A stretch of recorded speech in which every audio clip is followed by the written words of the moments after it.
모두가 인정하는 최고의 기업, 그야말로 시장을 지배하던 챔피언이 왜 어느 날 갑자기 허무하게 무너지는 걸까요? 이번 시간에는요, 가장 성공했던 기업들조차 피하지 못했던 이 갑작스러운 붕괴, 그 미스터리의 한가운데로 들어가 보겠습니다. 자, 바로 이 질문입니다. 언론도 투자자도 심지어 자기 자신들까지도 압도적인 경쟁 우위에 있다고 믿었던 그런 기업들이 말이죠. 왜 그렇게 속수무책으로 실패하는 걸까요? 이 질문이 바로 오늘 우리가 함께 풀어갈 이야기의 출발점입니다. 이 화면이 바로 그 사각지대가 뭔지 아주 명확하게 보여주죠. 한때 휴대폰 시장의 절대 강자였던 노키아랑 모토로라. 기억하시죠? 이 둘은요, 서로만을 유일한 경쟁자로 여기면서 정말 치열하게 싸우고 있었어요. 하지만 진짜 위협은 바로 옆이 아니라 전혀 예상치 못했던 곳, 바로 소프트웨어 산업, 그러니까 애플과 구글에서 오고 있었던 겁니다. 자기들이 정해놓은 전쟁터에만 너무 집중하다가 아예 전쟁의 규칙 자체를 바꿔버리는 상대를 완전히 놓쳐버린 거죠. 네, 전문가들은 바로 이 실패의 원인을 두 가지 아주 강력한 전략적 착시 현상으로 설명합니다. 이건 그냥 단순한 실수가 아니에요. 오히려 성공한 기업일수록 더 빠지기 쉬운 아주 교묘한 구조적인 함정 같은 겁니다. 자, 지금부터 이 두 가지 착시가 대체 뭔지 하나씩 파헤쳐 보겠습니다. 자, 첫 번째 착시는 바로 경쟁의 넓이에 대한 착시입니다.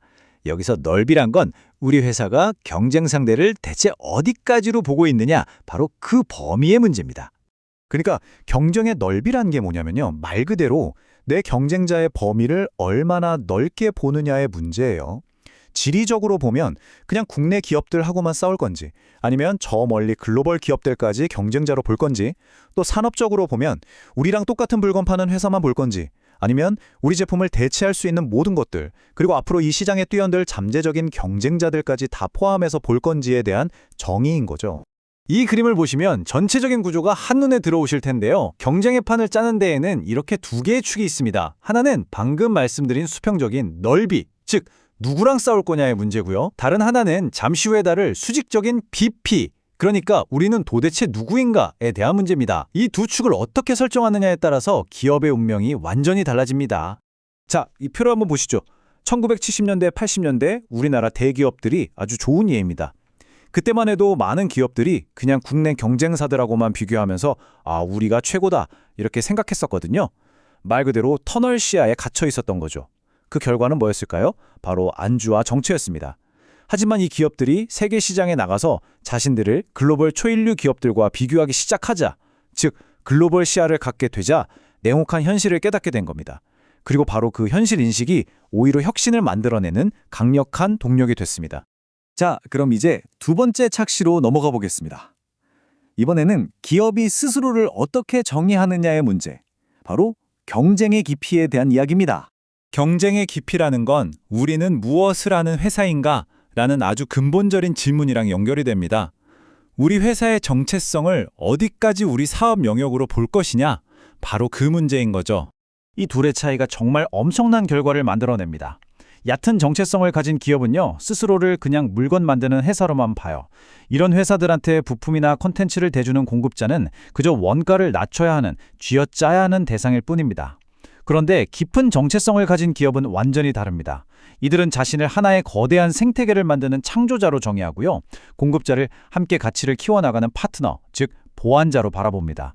이 깊은 정체성의 가장 위대한 사례, 뭐니 해도 바로 애플이죠. 애플은 처음에 아이팟이라는 아주 단순한 제품을 팔았어요. 근데 거기서 멈추지 않았죠. 바로 아이튠즈라는 콘텐츠 플랫폼을 만들었습니다.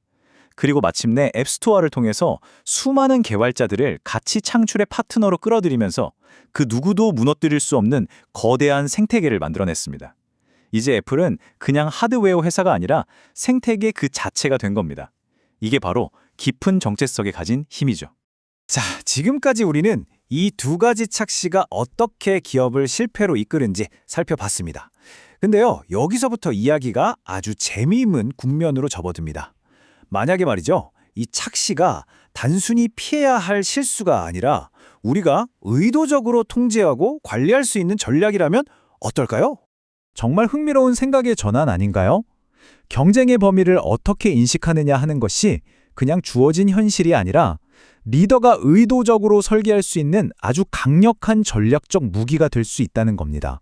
실제로 이걸 보면 기업들이 경쟁 상대를 얼마나 전략적으로 선택하는지 알 수 있어요. 한 연구에 따르면요, 실적이 나쁜 기업들은 일부러 자기보다 더 못한 기업하고 비교를 하면서 경영진의 높은 연봉을 정당화하는 하향 비교를 한다고 합니다. 그런데 반대로 또 다른 연구에서는 우량 기업들이 실적이 좀 안 좋을 때 오히려 더 잘 나가는 기업을 목표로 삼는 상향 비교를 통해서 혁신을 자극하고 조직의 평판을 관리한다는 걸 보여줬습니다. 누구랑 비교할지를 정하는 것, 그 자체가 이미 고도의 정치이자 전략인 셈이죠. 바로 이 원리, 그러니까 비교 대상을 의도적으로 선택해서 조직을 움직이는 이 전략을 정말 극한까지 밀어붙인 리더들이 있었습니다. 그들이 사용했던 가장 강력한 무기가 바로 위기 설정이라는 거였습니다. 위기 설정이라는 건요, 리더가 일부러 경쟁의 범위를 세계 최고 수준, 아니 그 이상으로 넓게 잡아버리는 겁니다. 그래서 조직 전체에 엄청난 위기감을 불어넣는 거죠.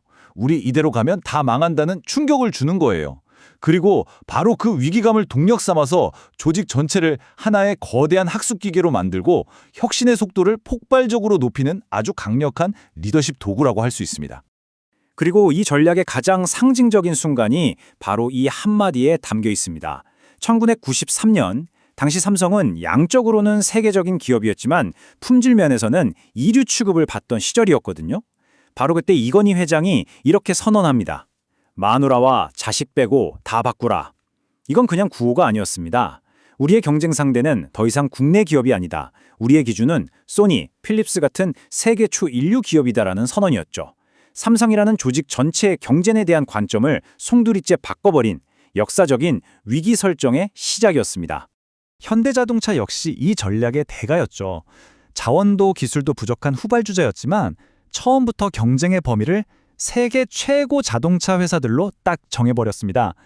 그리고 독자 엔진 개발처럼 당시로서는 거의 불가능해 보였던 목표를 선언하면서 스스로를 벼랑 끝으로 내몰았죠. 이렇게 인위적으로 만들어진 위기감은 어떻게든 해내야 한다는 절박함으로 이어졌고 조직 전체를 학습 모드로 바꿔버렸습니다. 결핍과 압박을 오지려 혁신의 촉매제로 사용하면서 정말 놀라운 성장을 이끌어낸 겁니다. 자, 이제 이 개념들을 여러분의 세상으로 한번 가져와 볼 시간입니다. 이 모든 이야기가 과연 우리에게는 무엇을 말해주고 있을까요? 핵심은 바로 이겁니다. 경쟁 우위라는 건 절대적인 게 아니라 철저하게 상대적인 개념이라는 거. 그러니까 경쟁의 널대를 제대로 파악해서 사각지대에서 오는 위협을 피해야 하고요. 경쟁의 깊이를 명확하게 정의해서 내가 누구인지를 분명히 해야 합니다. 그리고 가장 중요한 건 이 모든 인식이 현상을 지키거나 혹은 모든 것을 바꾸는 데 사용할 수 있는 아주 강력한 전략적 도구라는 점입니다. 마지막으로 이 질문을 던지면서 마무리하겠습니다. 지금 여러분이 속한 산업, 여러분의 회사에는 어떤 보이지 않는 넓이와 깊이의 착시가 존재하고 있을까요? 어쩌면 그 착시를 깨는 순간 전혀 새로운 기회가 보일지도 모릅니다.